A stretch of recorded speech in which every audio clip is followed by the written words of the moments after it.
अस्सलाम वालेकुम दोस्तों, अगर आप सऊदी अरब में मोबाइल इंटरनेट सिम इस्तेमाल कर रहे हैं तो ये वीडियो देखना आपके लिए बहुत ज़रूरी है। जी हाँ दोस्तों, अगर आप मोबाइल इंटरनेट सिम इस्तेमाल कर रहे हैं तो आपको डबल डेटा मिलेगा और वो भी बिल्कुल फ्री। तो ये ऑफर कौन सा है और कैसे इस्तेमाल किया जा सकता है, आइए देखते हैं।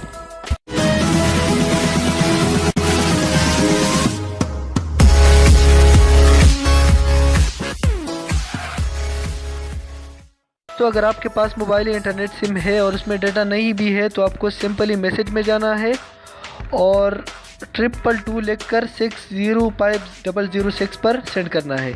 ऊपर आपने क्या लिखना है, 605006 और नीचे लिखना है 222 और उसको सेंड करना है।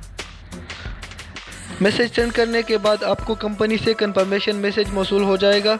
अगर मैसेज नहीं भी आया तो आप सिंपली *1411# मिला के आप अपना MB चेक कर सकते हैं, *1411#। तो इसी तरह आप फ्री MB हासिल कर सकते हैं। दोस्तों, मुझे उम्मीद है कि आप लोगों को ये वीडियो पसंद आई होगी। अगर पसंद आई है तो इसको लाइक करें और अपने दोस्तों के साथ शेयर करें। और अगर आपका कोई सवाल है तो आप कमेंट सेक्शन में पूछ सकते हैं। मज़ीद ऐसी ही वीडियोस के लिए हमारा यूट्यूब चैनल GMTube को सब्सक्राइब करना ना भूलिए।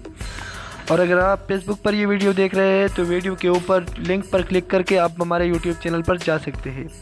तो दोस्तों, मिलते हैं एक नई वीडियो के साथ। तब तक के लिए अपना बहुत सारा ख्याल रखिएगा। Thanks for watching. अल्लाह हाफिज़।